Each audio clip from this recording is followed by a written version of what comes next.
ملك تحمله الرياح فوق الأرض، ويفهم كلام النمل والطير، وتعمل الجن بين يديه بإذن ربه.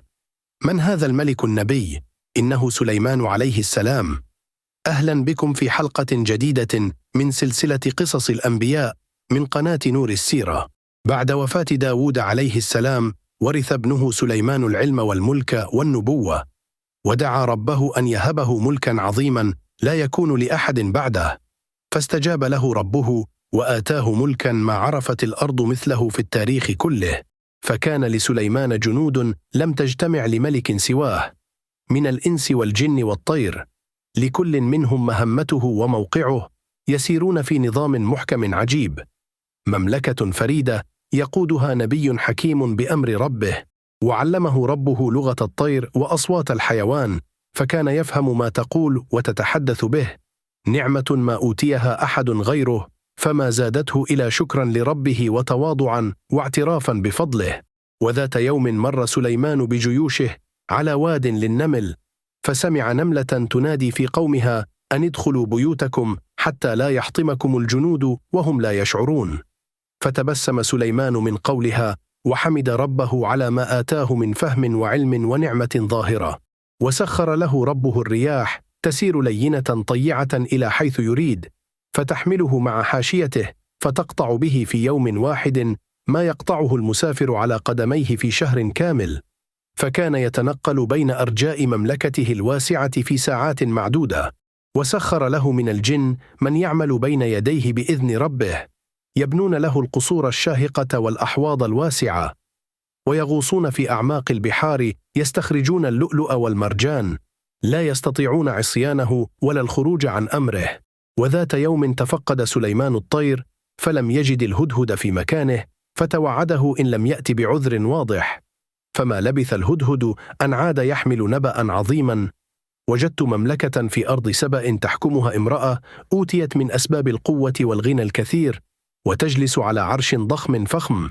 وأخبره الهدهد أن الملكة وقومها يعبدون الشمس ويركعون لها، وقد حسن لهم الشيطان هذا الضلال، فأعماهم عن الطريق المستقيم.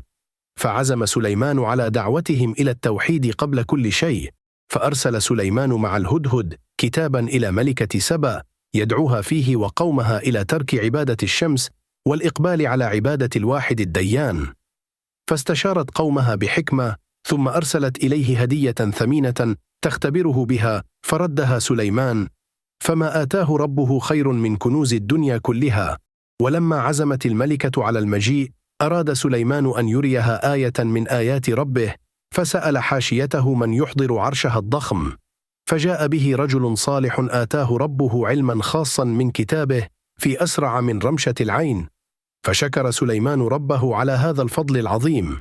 فلما جاءت الملكة ورأت عرشها حاضرا، وشاهدت من عظمة الملك والآيات ما شاهدت، أيقنت أن هذا ليس ملك بشر عادي، بل تأييد من خالق السماوات والأرض.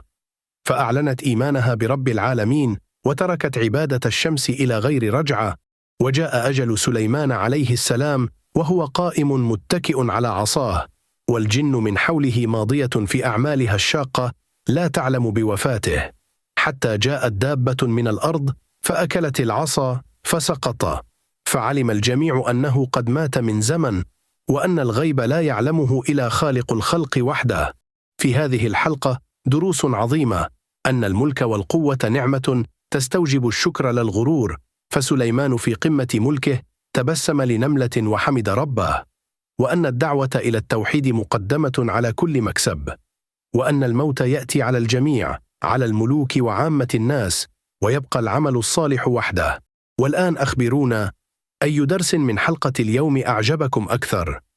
شاركونا رأيكم في التعليقات، وإن أعجبتكم الحلقة فاضغطوا زر الإعجاب واشتركوا في القناة حتى تصلكم كل حلقة جديدة. وفي الحلقة القادمة من قصص الأنبياء نعيش مع عزير الرجل الصالح الذي أماته الله 100 عام ثم بعثه آية للناس. تابعونا لكل جديد، والسلام عليكم.